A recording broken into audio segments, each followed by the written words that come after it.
As of the 1st of July 2020, we will have entered a new financial year. By submitting a tax return, you can get a nice little cash bonus, and it's technically required by law to do. But let's focus on the cash.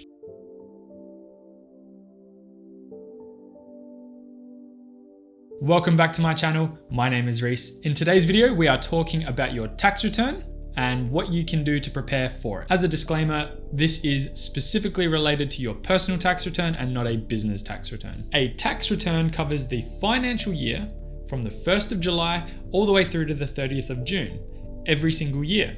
And they need to be submitted every single year to the ATO. A tax return is a set of forms that you submit to the Australian Taxation Office, which provides information to them about your income and expenses. And out of that, it allows taxpayers to request a refund if they've overpaid in taxes, or find out if they actually owe money or tax to the Australian Taxation Office. There are a few different ways you can submit a tax return. You can do this online through the MyGov portal, which is a culmination of things like your personal health records, your taxation records, your HEX records, so all of your government associated fees and records that are important to you as an identity or a citizen of Australia. You can submit a tax return through this portal. If you are a bit old-fashioned and still want to do it by yourself, you can do it via paper copy, so you can actually request the ATO to send out the forms, where you can fill them out and send them back and submit one that way. Or one of the most common ways to do it is using an accountant. Now, depending on what your circumstances are, you may need an accountant to do your tax return because it may be very complex, or you may not have much to do at all. You might be young, maybe, 14, 15 years old, just first job. You're not really earning income from multiple sources and are able to do it online by yourself. I will be discussing these methods as to whether you should or shouldn't use an accountant in a future video, so stay tuned. And once it's released, I'll put the link in the description below if you want to continue on and you're coming across this video later in time. If you are unsure whether or not you need to submit a tax return this financial year, I have left a link in the description below to a tool which is provided by the Australian Taxation Office, which will help you determine whether or not you need to submit one this financial year. Just keep in mind that if you're planning to submit a tax return by yourself, so a personal tax return, not using an accountant, you will need to submit it before the 31st of October every year is the cutoff, which makes that period of time that you can submit your tax return between the 1st of July and the 31st of October every year. However, if you do use an accountant, they are able to lodge them later on in the year. They have a few rules which they are allowed to break, but again, I would recommend doing it as soon as possible because the money that you may receive back from the ATO is just going to be in your pocket much quicker the sooner you do it. So in preparation, I've put together a little checklist of the things that you can prepare in advance to make sure submitting your tax return and providing all the information required goes smoothly. Starting off nice and easy is your personal information. Hopefully you don't need to write this stuff down. I'm sure that you do know your name and your date of birth. Keep in mind that your tax file number needs to be a part of that personal information. So your tax file number, TFN, is a number given to you when you start working. You should have applied for it, and if you have been working, you should have one because your employer should be holding tax every time you get paid, so you don't have a big lump sum come tax time. So yeah, you will need to provide that information on your tax return. If you work for a company, you will need a pay-as-you-go summary or a PAYG summary. This is a piece of paper provided by your employer, which tells the ATO that I, as a worker, earned this much money in a year, let's say $100,000.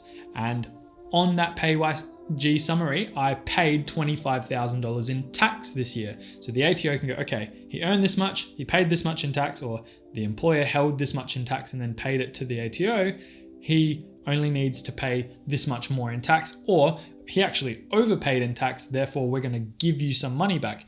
This is the information source that the ATO need from your employer to prove that you earned money with them and paid tax from your pay. Your employer should provide this as part of your pay slips or through an email, and they should do it within 2 weeks of a new financial year. If they haven't, make sure you ask them to provide it so you can submit your tax return. If you are married or de facto and are planning to complete a tax return as a couple, you will need their personal information as well, and most of the items on this checklist too. This is a really important one, and it's records of any expenses or donations that you have made throughout the year. This will allow you to claim a deduction based on those expenses as long as you have records and they are allowable deductions. I have made a video on both what types of deductions you can claim, which I will link in the description below, and also what type of donations you can claim, which I will link in the description below. But this will be massive for some people because they will have made large donations or had to deck out their office with things like desks and monitors and keyboards and all of the office supplies they needed to work at home during the COVID period. So make sure that you have a record of any of these expenses when you're preparing to do your tax return. If you earn money through investments such as shares or a high interest savings account, the interest on that, you need to tell the ATO that you have earned that money. Again, most of these institutions will have this information on tap. They will provide you with a bank summary at the end of the month or the end of the year, which tells you how much money you made in interest in your high interest savings account. And then the same goes for investment companies. They will provide the information to you via email, most generally email, if not the mail, which is the same. How much you made from these investments, how much your shares went up or down. Investment records as well of if you've purchased or sold shares. So not just dividends that have been paid to you from owning shares, but also if you've bought them or sold them. You need to keep records of any government benefits such as Centrelink payments. Depending on your income, your expenses towards private health may also benefit you in the form of not having to pay the Medicare levy surcharge. I've also made a video about this, which I will link in the description below.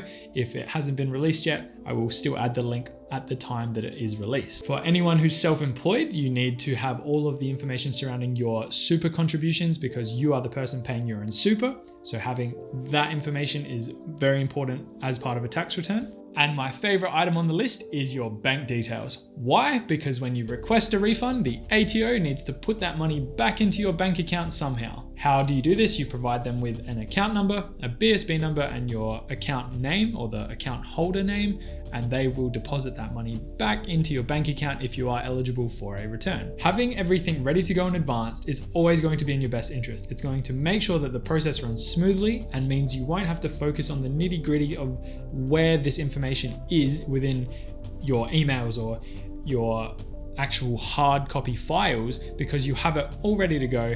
And especially if you're seeing an accountant, if you don't waste their time, you may get the actual service a little bit cheaper. Who knows? The point is, being prepared is always in your best interest. I want to wish you good luck with your tax return this year, especially if it's your first time submitting one. If it's not, I hope that I've provided some insight through the checklist that I've provided today, which gives you a little bit more information about some of the things that you should be preparing in advance. Overall, I hope you learned something new in today's video. If you did, please consider liking and subscribing. And as always, I will see you in the next one.